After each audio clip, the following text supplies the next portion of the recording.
देव की मैया भोजन की थाली लेके आ गई और थाली में महाराज माखन का लौंदा दे दिया। भगवान ने उठा करके थाली फेंक दी। उद्धव को बुलाया गया। देव की मैया बहुत कंफर्टेबल नहीं थी कृष्ण के साथ। अब 12 साल के बाद लाला आया था तो बड़ा अलग संबंध था, आपका संबंध था। आप कैसे हो? वहाँ ठीक हूँ। आप अच्छे हो? हाँ आप अच्छे हो। 12 साल के बाद थोड़ा रेपो नहीं बना था, क्योंकि कृष्ण तो यशोदा को ही अपनी माँ मानते थे। लाला नटखट लाला यशोदा मैया के साथ उनका झुम्मा झाटी सब चलते थे, माखन चुराना, कुटाई पिटाई होना, तो बहुत कंफर्ट नहीं थे देवकी के साथ। तो दौड़कर उद्धव आए, बोला देवकी मैया बोल रही हैं कि आप बहुत नाराज हो। बोला नहीं नाराज नहीं हूं, मैया को कह दो मैया मेरी है, प्रेम करता हूं, पर कह दो दोबारा माखन नहीं देगी, क्योंकि कृष्ण माखन तो केवल यशोदा के हाथ से खाएगा। माखन पर अधिकार सिर्फ मेरी मां यशोदा का है। और कह देना जो देना हो इनको, मेरी मां है, जन्मदात्री है। भगवान कितना प्रेम करते यशोदा को, क्या लगाव है उनका। मैया कई ये बार बार रोता है, उद्धव पूछता क्यों नहीं इससे, इसको क्या तकलीफ है? याद आती है तो चला जाए। मैं जानती हूं कि मैं मां हूं, फिर भी मां जैसी नहीं हूं। मां को बड़ी पीड़ा होती थी देवकी को कि मुझे स्वीकार नहीं कर पा रहा। उद्धव ने जाके पूछा ठाकुर रोते क्यों? मैं बृहस्पति का शिष्य हूं, कश्मीर यूनिवर्सिटी से आया हूं पढ़ के, और मेरे गुरुजी ने कहा है कि ये भगवान है, पर यार तू हमेशा रोता रहता है, भगवान कहीं रोता है? उद्धव के गुरु ने कहा था कि कृष्ण भगवान है, पर उद्धव जब अपना गणित गुणा निकालता था और शास्त्र निकालता था तो उसको भगवान का कोई लक्षण ही नजर नहीं आता था। अब बताओ, जब उद्धव जैसे विद्वान को कृष्ण में भगवान का लक्षण नजर नहीं आता, तो कहां हम इस दुनिया में किसी को कोई गुरु नजर आए, किसी को कोई शिष्य नजर आए। हमारे भीतर इतनी विकृति है, संस्कृति नहीं है कि हम सहजता से स्वीकार कर सके किसी को। नहीं कर पाता ये मन। सहज स्वीकारोक्ति उन्हीं की है जो सहज जिंदगी जीते हैं, नॉर्मल। जो एबनॉर्मल हैं वो सहजता से क्या स्वीकार करेंगे? तो भगवान ने कहा मेरी गोपियां रोती हैं इसलिए मैं रोता हूं। ये यथामाम प्रपद्यन्ते तांस तथैव भजाम्यहम्, मेरा नियम है, जो मेरा जैसे भजन करता है मैं उसका करता हूं। तो बोला तो चुप कैसे होगा ये बता? बोला गोपी को चुप करा दे, मैं चुप हो जाऊंगा। बोला गोपी को कैसे चुप कराऊं, मैं करा के आ जाऊं? बोला जा जाके करा के आ जा। नया जो पढ़ाई करके आता है ना, उसको ट्यूशन पढ़ाने का बड़ा मन करता है। ये नया पढ़ के आया था उद्धव, इसको लगा गोपी टोपी गंवारीन फवारीन ऐसा ही पढ़ा देंगे। आओ बेटा अभी पता चलेगा, आओ। उद्धव गए, भगवान ने बढ़िया अपनी पीतांबरी पहना दी और अपना रथ दे दिया। बंसी भी एक दे दी, बस मोर पंख नहीं दिया। मोर पंख लगाने के अधिकारी सिर्फ श्री कृष्ण है। उद्धव गए,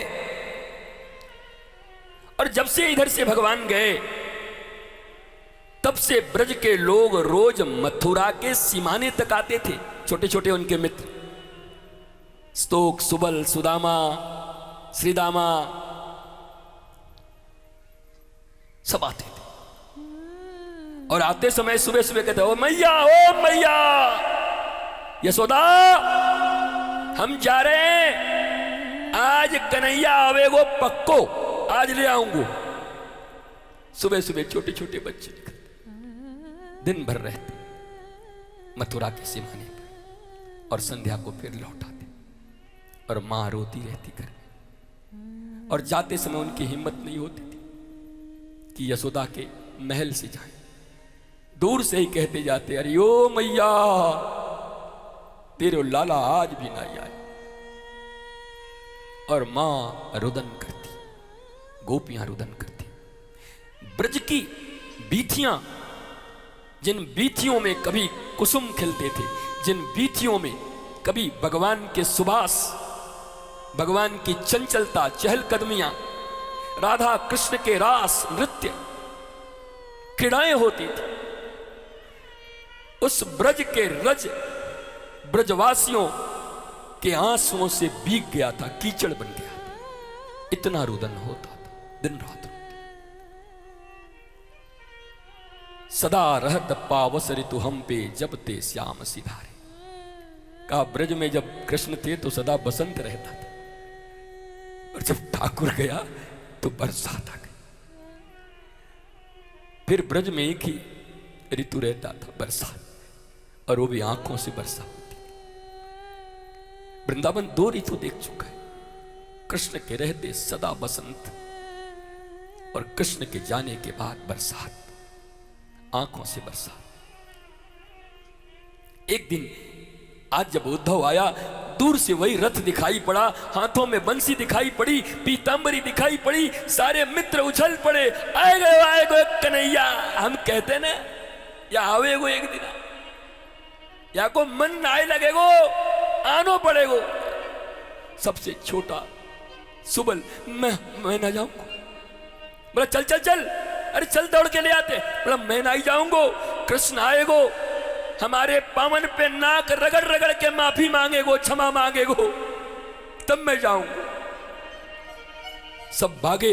बाद में सोचा सुबल ने, अरे बाद में ये सब नाराजगी होती रहेगी, पहले कन्हैया आ रहा है, जाके गले तो लगा लूं। दौड़ कर सब आगे जाते हैं, रथ के पास पहुंचते हैं, कन्हैया कन्हैया, और जब देखते हैं तो सामने कोई और। कौन हो तुम? उद्धव। कौन उद्धव? कृष्ण का मित्र हो। सब बालक रो पड़े, वाह रे कन्हैया वाह। ब्रज में रहता तो कहता कि हम सब एक हैं, प्राण। परसों कह के गया, बरसों नहीं आता, और भेजा भी तो मित्र भेज रहा है। रोते हैं बालक। उद्धव आते हैं, नंद और यशोदा से मिलते हैं। वो हालत अलग है, वर्णन नहीं कर सकते, अकल्पनीय है। माँ की आंखों में मोतिया बिंद जैसी हो गई, आंखों में जाले पड़ गए हैं रोते रोते। उसको भी लगता है कृष्ण आ गए, आरती की ताल सजाती है। नंद कहते कन्हैया आएगो आएगो।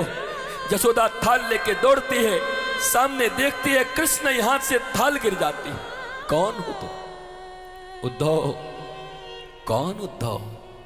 कृष्ण का मित्र। अच्छा, हमारो लाला इतनो बड़े है गए हो, नौकर भेज रहे हो मैया के पास, खुद ना यार। रोते।